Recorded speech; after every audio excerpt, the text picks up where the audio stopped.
Кийинки тапшырмаларды карайлы балдар. Миз курчутулган дейт. Миз бул бычактын мизи деп коет, мизи негизи курчутулган деген бул ган мүчөсү менен мына атоштук болгон болсо курчутулган, кандай курчутулган, курчутулган миз кандай миз, мындай карай турган болсок, бул сын атоочу, бул зат атоочу болуп атат. Ошондой эле бул жагы дагы ган мүчөсү менен бүткөндөрдү издеп, анан ошонун негизги бир касиети сыяктуу же болбосо ошого мүнөздүү бир сын сыпат деп алсак болот да. Миз курчутулган болуш керек. Же болбосо курчутулган деген сөз миз экөө тең мындай бири-бири менен ассоциация байланышып турат, Мисалы үчүн карандаш уштуу дегендейчи, карандаш сөзсүз уштуу болуш керек деген сыяктуу.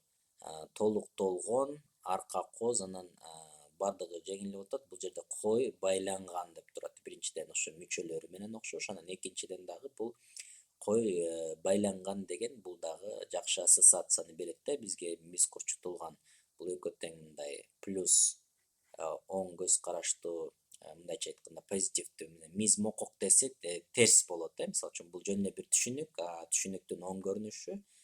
Анан кой дагы байланган кой, мындай семиз койду биз элестетебиз. Биринчиден ган деген мүчөлөрү аркылуу окшоштуктары бар.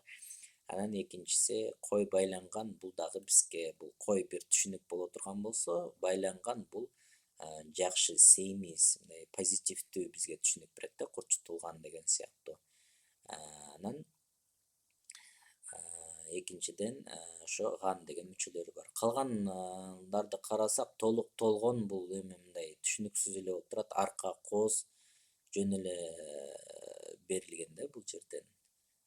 Андан кийин 68-чине карай турган болсок, мактанчаак сүйлөйт дейт, Мактанчаак адам мактанып көп сүйлөйт десек болот. Да кандай? Мактанчаак мактанып көп сүйлөйт. Да кандай мындай бир байланыштарды тапсак болот бул жерден? Апыртып сүйлөйт десек болот, Кээде мындай ортодо бир элемент калтырылып кеткен болот да. Мисалы үчүн мактанчаак мактанып сүйлөйт дейли, анан эр жүрөк эрдик кылат. Мушкер мушташат, түз эле кетип атат. Алдамчы көп алдайт десе болот. Ооба, суу жүрөк көп коркот. Мактанчаак апыртып сүйлөйт десе болот да. Анан эр жүрөк эрдик кылат. Ошондо мушкер мушташат дейт. Бул жерде мына сразу түз эле сүйлөм курулат. Кээде мындай ортодо бир элемент калтырылып кеткен болот да, могу экөөнүн ортосундачы. Мактанчаак апыртып сүйлөйт, же болбосо көп сүйлөйт, мактанып сүйлөйт десек болот, Ошондо эр жүрөк эрдик кылат. Анан алдамчы алдайт. Бул жерде да экөө мындай түз эле байланыш болуп турат. Ортодо мындай алдамчы алдайт деп эле айтылат, суу жүрөк коркот деп эле айтылат. Анан эр жүрөк кылат деп айтпайбыз да, эр жүрөк эрдик кылат деп айтабыз да биз негизи. Мушкер кандай? Мушкер мушташат, ооба. Көп мушташат десе болот, ооба. Бирок бул жерде кандай? Эң негизгиси мына эр жүрөк эрдик кылат. Бул жерде аябай сөзсүз калып кеткени көрүнүп турат бул жерде. Алдамчы алдайт, суу жүрөк коркот. Булар дагы жок экени көрүнүп атат. Мактанчаак сүйлөйт десе, мактанчаак сүйлөйт десе, мындай толук мааниси жетпегени көрүнүп турат. Мактанчаак сүйлөйт десе, ортодо мындай элемент калганы сезилип турат. Мисалы, мушкер мушташат десек, шак эле түшүнөбүз. Ооба, мушкер мушташат. Суу жүрөк коркот десе, ооба, суу жүрөк коркот. Алдамчы алдайт десе, ооба, алдайт.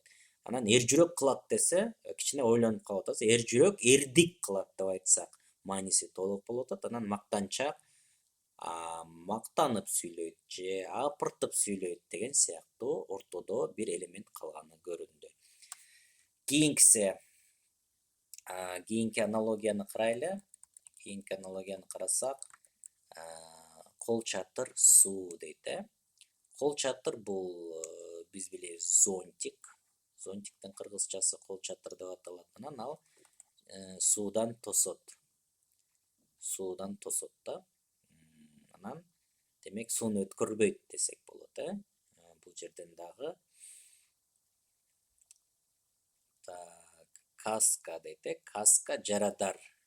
Каска, то есть ошондо мында карасаңар, каска дагы окшош, адам башына кийет дагы, анан каска мындай таштардан учуп келип, жанагы бомба жарылганда майда таштар эмелер учканда башты мына тосуп калып атат. Кол чатырда жаандан тосуп коргоп атат. Мына экөөнүн окшоштук жагы ушул экен. Кийинки аналогияны карайлы. Ошондо 10-чу аналогияны карасак, биз жалпы талдап аткан аналогиялардын 70-чи аналогияга келиптирбиз. Үйлөнүү үлпөттөн кийин сөзсүз үй бүлө пайда болот деген түшүнүк бар да мына бул жерде. Келин болгондон кийин сөзсүз күйөө бала. Үйлөнүү үлпөт бул мындай бир процесс болуп атат да. Ушу бир процесс, бир мындай иш-аракет, иштер болгондон кийин ошонун жыйынтыгы катары үй бүлө пайда болуп атат.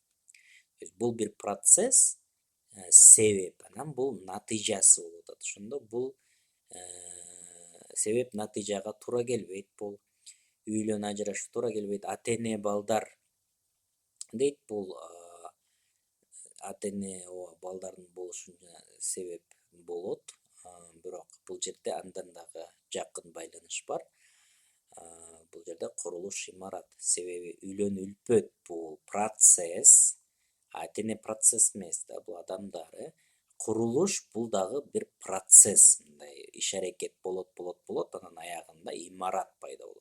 Үйлөнүү үлпөт болот дагы, бүткөндөн кийин аягында үй бүлө, жаңы үй бүлө пайда болуп атат. Мына балдар ушундай байланыштар болот экен. Буларды силер көбүрөөк кайталап көрүп, жакшылап карай турган болсоңор, өтө терең, ар кандай силер ойлонбогон байланыштар бар. Мына бул ой жүгүртүүнү тереңдетет экен балдар.